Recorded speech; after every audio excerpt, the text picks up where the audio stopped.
Welcome and thank you for joining me in this webinar series, Techniques to Improve Performance, Workflow, and Profitability. I am so glad that you were able to join us today, and hopefully you leave with something super valuable to take back to your companies. So this is an entire series, and the first webinar that we're going to talk about is managing by the numbers. So how KPIs and metrics can transform your business. But before we get into that, I want to introduce myself and talk a little bit about my background. My name is Rachel Stewart. I'm the Executive Vice President of Titan Restoration of Arizona. We are a single location operating out of Phoenix, and we have about 50 employees. We do just around $20 million in revenue a year, and I've been in the industry for about 11 years. So there have been a lot of things that I've learned along the way that I'm excited and hopeful that you will find meaningful and valuable in your business. So that's my team a couple of years ago, and we've grown a little bit since then. So aren't they beautiful? Okay, the other thing that I am the co-founder and CEO of Xcelerate Restoration Software. So we're pretty brand new into the industry. A couple of years ago, we were so frustrated and fed up with the technology options that were available to us in terms of job management. And after, a lot of frustrating years of trying to get data out of the system and get the system to do what we needed to do, we just finally got fed up and created our own system. So it is available to license. And so if you are interested in our SaaS model, then we would love to do a demo for you. So, and then lastly, I'm the editor-in-chief of Actionable Insights, Insider Report, and I'm the author of a new book called Unqualified Success. So that's a little bit about me. And I want to tell you a little bit about the presentation that you're about to get. So first, I feel like it's extremely valuable information, and I feel like it would have been a great worth to me a couple of years ago as we were trying to grow our business. So you may be wondering, why am I doing this? Why am I giving a bunch of information to competitors and a little bit of our secrets? And I think there's a couple of reasons. First, I'm super passionate about this industry, and I'm super passionate about helping contractors be successful. And more, I am recognizing how challenging it is to be profitable in this industry. And there's a lot that we are battling against. And I use the word battle because sometimes it feels a little bit like that, and you guys probably are aware of what I'm talking about. So I really find a lot of value in the contractor community, and I've learned so much from other people, and I want to share with all of those other contractors. I think that the stronger we are as a united front, the better we are as companies, and that's good for the industry. So. And then secondly, I've had the opportunity to speak at several industry conferences. And one of the more recent ones was the Sedgwick conference. And I spoke about culture and talent and developing and retaining talent, and had tons of support and feedback about that, which has led into other conversations about business and people having questions about different topics. So this was obviously a transition into that. So I am so grateful for those who have helped me along the way, and I want to help other people along the way. So if you find value in this free webinar, then what we're asking is that you pay it forward, that you do something to advance the cause of contractors in the industry. So donate some money to AGA, join Actionable Insights, share some valuable feedback and things that you've learned along your journey with a newbie coming into the industry. Be friendly to a competitor. Join Xcelerate's Advisory Council. We love feedback and input from those of you in the industry, and you don't even have to be using our software, but we love having your kind of stamp on things so that we can get better, we can improve all the time. And just find some way to positively contribute to the industry. Okay, so enough with the introductions. So this, like I said before, this one, this webinar of this series is about managing the numbers and defining key metrics and KPIs and using it to transform your business. So we're going to talk about 3 things. But first, I want to tell you a story. So I am a very competitive person. So I grew up with 6 brothers, and so everything was a competition. We had fantasy league, baseball teams, dinner every night seemed to be like, how fast can you eat? We had wiffle ball tournaments. There was evening pool diving competitions and volleyball tournaments.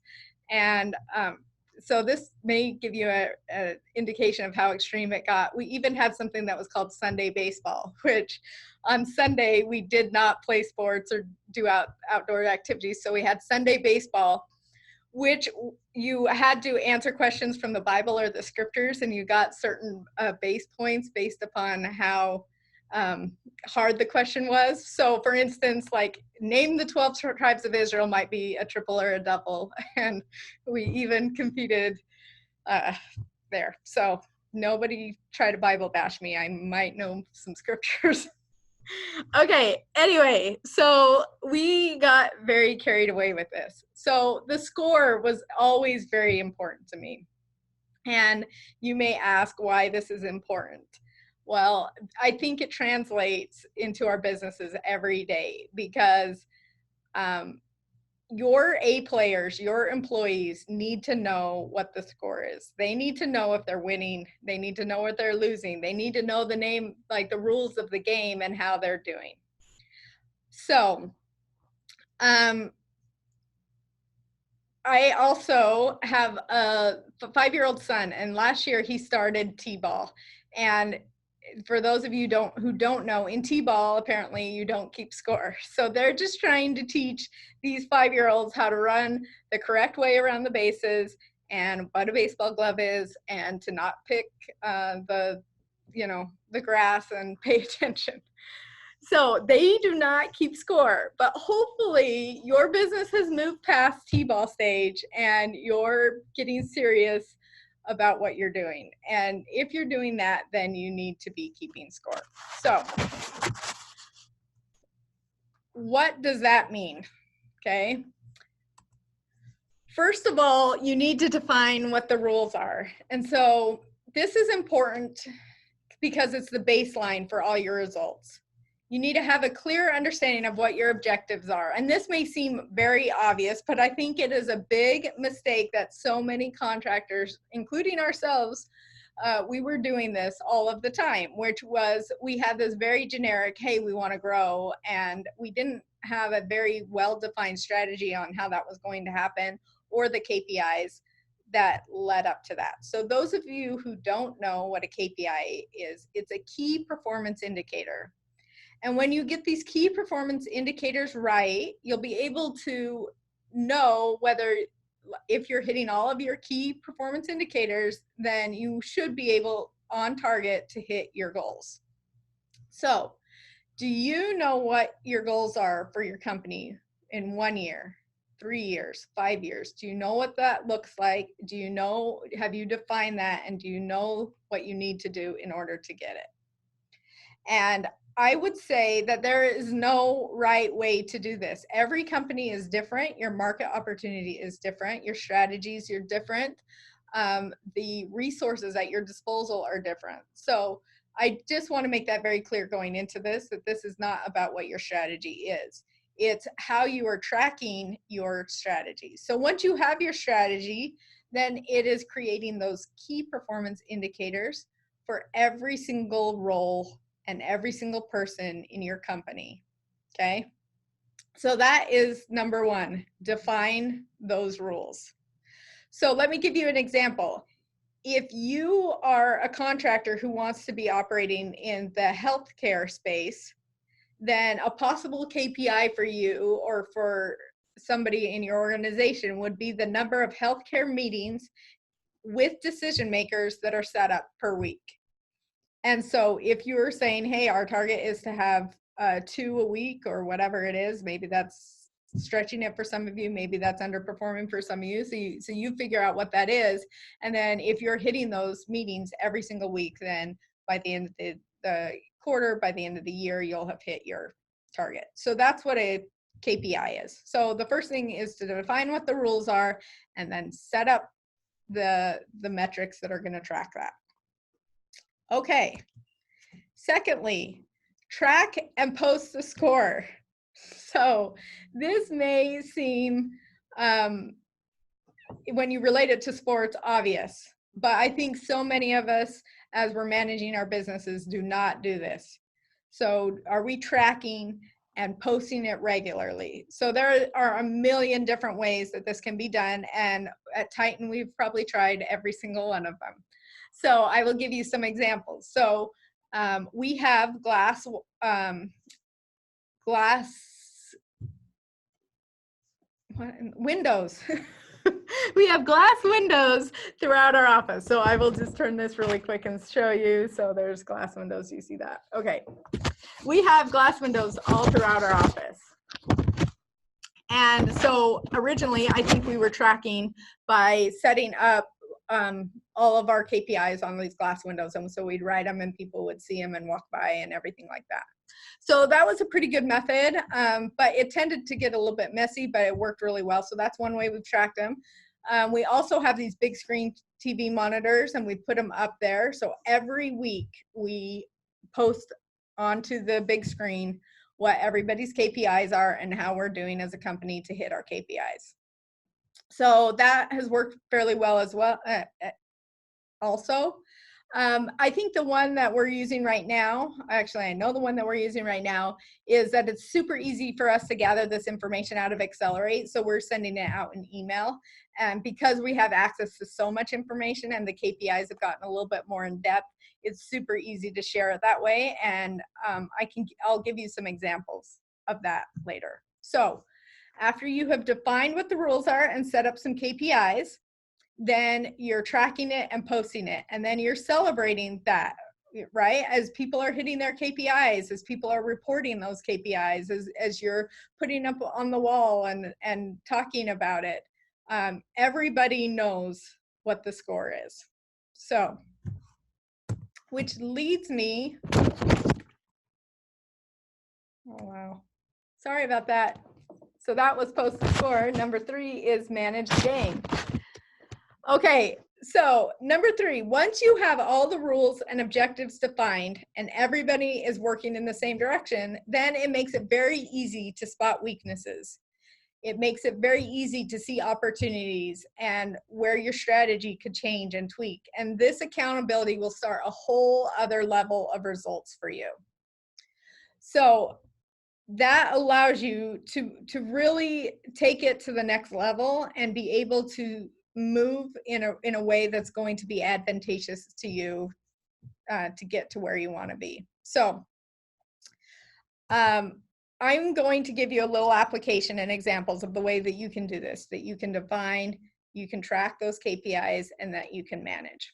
Okay, so this is not, again, let me give you a disclaimer. This is not a business strategy that is right for everyone. You need to know what your strategy is, what your target goals are, and you need to have gone through the process to define and track your KPIs, or at least define your strategy before you start. So I'm going to fill you in on how this is helpful for us. So several years ago, we were not happy with our profitability.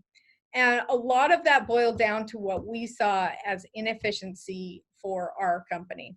So our market message at the time was basically that we handle everything. We were going to property management companies, insurance companies, CPAs, and we were telling them, hey, from A to Z, from maintenance to, large loss, we handle everything. And so call us first because we are your one-stop shop. So this may be a very good strategy for you. And for a lot of companies that are just breaking into the industry and trying to get name recognition, they have very little overhead, all of that, it might be very valuable. But for us, it resulted in us running around all over the Phoenix Valley doing a lot of work that was not necessarily in our wheelhouse, nor was it stuff that we were very good at, and it resulted in a lot of small jobs. And when I say we're not very good at, is that we are a company that has quite a bit of overhead, because we are a bigger company and we employ a lot of people and we provide benefits and we have to insure um, a significant amount of people, and there's workman's comp and all of that kind of stuff. So it does not make sense for us to be bidding on these small jobs against somebody that is a guy in a truck, right? And I'm not bashing on the guy in the truck, right? We all started as a guy in a truck, but he has a very different overhead model than we have. And so we got to this place where we weren't we were not being competitive, or we were having to totally undercut ourselves. And so it just did not make sense. So we said we have to change strategies. And so we changed our strategies, we changed our vertical, we started getting very good at saying no to certain types of work. And so essentially we redefined our rules of the game and how we wanted to play. Okay, so once we had this strategy laid out, then we needed some KPIs that we were going to be able to measure how well we were doing. And we have several of them, but one of the KPIs that we found super valuable was the average job size, because once we had our new strategy, we knew that the work we were going after would be a little bit different. So we started tracking our average job size, and this was very, very valuable. Okay, so when we started, I think our average job size was about $8,000 for reconstruction. And anyway, so, and then we started tracking it and measuring it. Okay, so let me show you a couple of the reports now that we get out of Xcelerate and how that helps us manage our jobs. Okay, so first of all, I have deleted a lot of information that I like, our employees' names and the insurance companies and everything like that. But let me kind of walk you through what this looks like. So we are now able to really easily track what our average job size for EMS is, for bio, for mold, for board ups, all of those kind of things. And also our average job size per estimator and the average job size per insurance company. So I don't want you to focus on those numbers. Those numbers are not important. And you'll be in a very different place than we are. But what this allowed us to do was really focus on the type of work that we really wanted. And now I will give a disclaimer, because I shared this with a friend of mine who owns a restoration company on the other side of the country. And so they really started focusing on their average job size for EMS. But what that meant for their department manager, who's no longer with the company, was just to pad all of their EMS bills to make sure they were hitting target. Okay, that is not what I am suggesting. We are not suggesting that you're padding your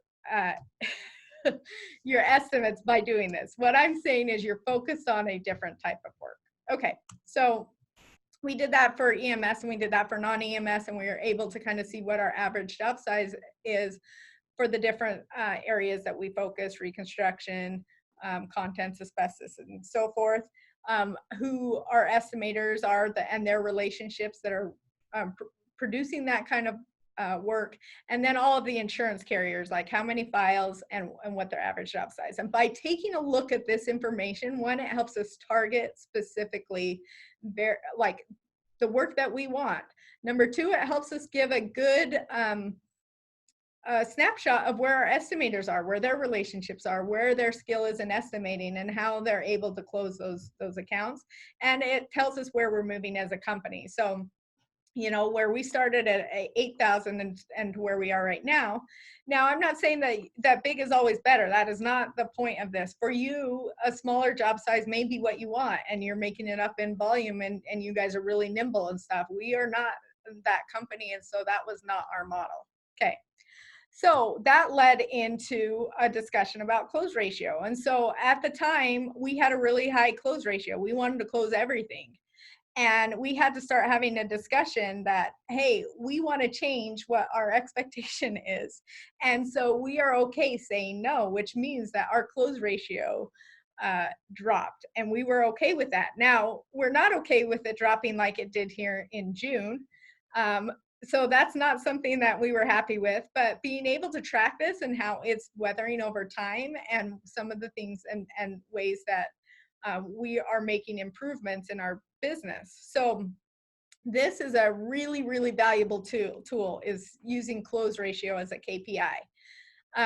Now I will come with the disclaimer. Each one of these KPIs are a tool and they have their strengths and they have their weaknesses. So just like a hammer is super valuable for driving a nail into, a wall, it is not as useful as screwing in a screw. So every KPI has value and it has its downside as well. So for instance, you could run into an issue once you start tracking your close ratio per your estimators. So which is what we do. We track their close ratio, how many files they're closing and what that is. And then we compare it to the average job size and all of those kind of things. We're balancing these things between each other. Once you do this, you will start seeing that people will be creative about how they are entering jobs into the system and stuff. So you have to keep an eye on that, making sure, like, if they were going to be doing consulting, that you have a way to, and they knew it wasn't going to be a closed job, that you have a way to recognize those type of jobs from the rest of the jobs. The way that you have or people would just like wait until they knew the job was sold before they said, hey, put this into the system. And so that's not very helpful either, because really what you're really trying to do is get all of the information that you can, capture all of that information. And the better you are at getting that information into the system, the more valuable tools that you have. So these are just two of the tools that we use. We have probably, I don't know, 15 or so that we look at a time. And then usually every quarter something will shift and change and we will add one and we'll take away another one. And that has become super, super valuable. So that is just an application of one way that you can use KPIs and start tracking metrics and the way that it can transform your business. So the big takeaways that I hope that you take away from this is, first of all, you start where you are. So we all start somewhere. So the very first thing might just be, okay, where do I want to be a year from now? And then start breaking that down. Okay. The next thing is to look at how you are gathering data. So what are you using? What tools are you using to gather data? And so when we first started this several years ago, the first quarter, our annual priority was to use your job management system. And that was the KPI, was how many notes they were adding, making sure they were adding dates, all of that kind of stuff. And we were just tracking how people were using the job management system.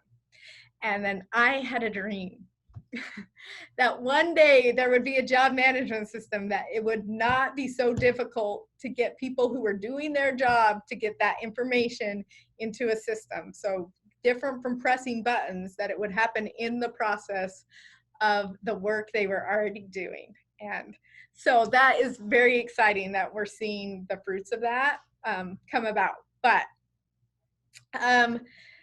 so just start wherever you are, even if it's on a piece of paper, even if you're manually tracking, even whatever it is that you're doing, be consistent about it and track dates, track times, track dollar amounts. Make sure you're putting in the estimate dollar amount. Like, you can't gather the information that we gathered just now without putting estimate dollar amounts into your system. So yes, it takes time. Yes, it takes practice or whatever, but we were able to accomplish that. We were able to get all of our team like moving in the right direction. And first, yeah, there was grumbling or whatever, but you go back to, how do you really want to play in a game where we can't keep score? Like, who is that fun for? Nobody. Okay, except maybe T-ballers. Okay, so figure out how you're getting that information and that data into the system. And then be very good about posting that, okay? Get it out of the system. And that was a very, very frustrating thing for us. Like we spent all this time putting stuff into the system. We weren't in Xcelerate at that point. And then we had to, you know, work miracles to get reports out of the system and see the data that we wanted. So anyway, that was another benefit of what we've created at Xcelerate, is to get that stuff really easily out of the system and then be able to use it and manage your company. So I'm not saying that Xcelerate is the only option. There are other options out there. I'm just telling you what has worked for us. So once you do that, you define, you really get good at tracking and posting that, and then you're able to manage to that and then adjust as needed. And we're making adjustments all the time. And I will tell you right now that we do not have this all figured out 100%.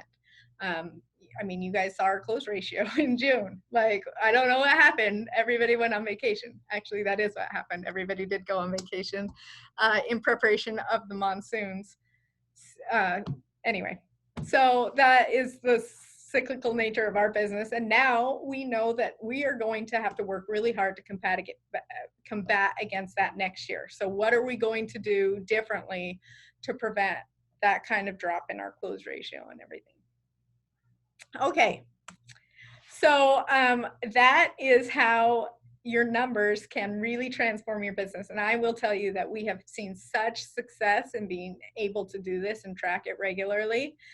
We've gotten so much more engagement from our employees, and we've been able to see a big impact on our business because of it.